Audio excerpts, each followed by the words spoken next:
जी पता है। एलडीसी में 41 सवाल आउट ऑफ सिलेबस हैं।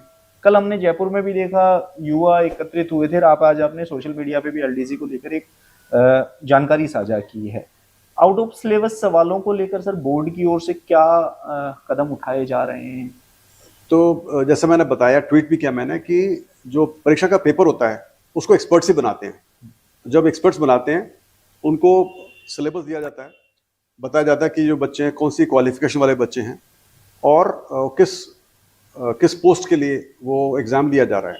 तो उसके आधार मानकर ही उसको सिलेबस को बनाने वाले एक्सपर्ट्स होते हैं, जो कि क्वालिफाइड होते हैं, प्रोफेशनल होते हैं। उनका एक मापदंड होता है चुनने का। और उसके बाद वो जो परीक्षा का पेपर है उसको दूसरा एक्सपर्ट चेक करता है। उसको पता होता है कि क्या चेक करना है, कि सिलेबस है कि नहीं, प्रश्न कैसे हैं, टफ हैं, ईजी है, सब करता है। और उसके बाद फिर वो पेपर छपता है और पेपर उसको फिर बच्चे देते हैं। और जब पेपर हो जाता है उसके बाद में फिर दोबारा बच्चों को मौका मिलता है। हम उसके बाद फिर हम दोबारा एक्सपर्ट्स को बुलाते हैं, उसके की को हम वैलिडेट करते हैं और की को फिर छापते हैं। तो जैसे भी एलटीसी परीक्षा है, इसकी भी की का जो प्रक्रिया है वैलिडेशन की, प्रोविजनल की बनाने की, वो हम मेरे ख्याल से कल से शुरू कर देंगे। हमने एक्सपर्ट्स को हमने आइडेंटिफाई कर लिया, तो कल या परसों से शुरू हो जाएगा।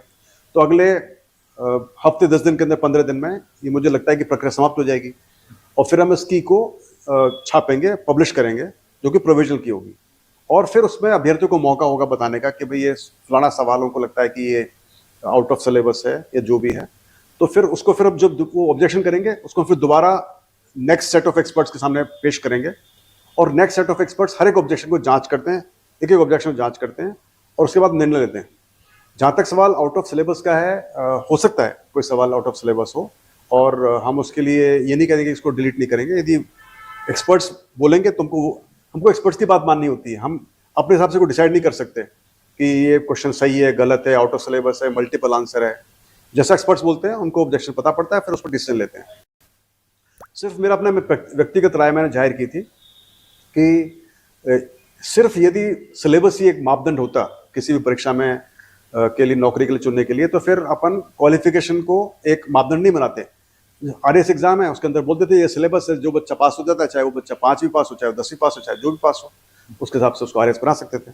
लेकिन उसमें अपने मापदंड रखा हुआ है कि भाई आपने ग्रेजुएशन किया होना चाहिए, उसके बाद ये क्वालिफिकेशन होनी चाहिए, या बाकी नौकरी में एक्सपीरियंस होना चाहिए। तो वो सब चीज़ें होती हैं। लेकिन उसके बावजूद भी मान लो कहीं पर कोई लगता है, तो जैसा एक्सपर्ट डिसाइड करेंगे हम वैसे ही करेंगे।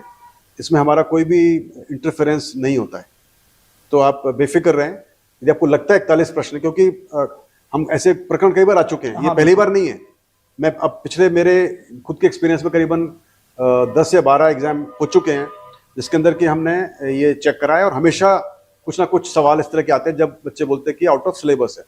एक्सपर्ट को दिखाया जाता है, एक्सपर्ट्स को जांच करते हैं, और आमतौर पर पाया जाता है कि जो एक्सपर्ट बोलते हैं, जो बच्चे बोलते हैं, वो सही नहीं होता है। क्योंकि उसकी खुद का परसेप्शन है, उसका खुद का सोच है कि आउट ऑफ सिलेबस है। लेकिन जब उसको दिखाते हैं एक्सपर्ट को, तो बोलता है नहीं साहब ये हो सकता है, क्योंकि ये तो with in the purview of syllabus ही है। अब सिलेबस में लिखी हुई हर बात, मतलब जो पूछे हर बात सिलेबस में लिखी नहीं हो सकती है, बिल्कुल सही, वर्ड टू वर्ड नहीं हो सकती है। और आमतौर पे जो सिलेबस होता है वो इंडिकेटिव होता है।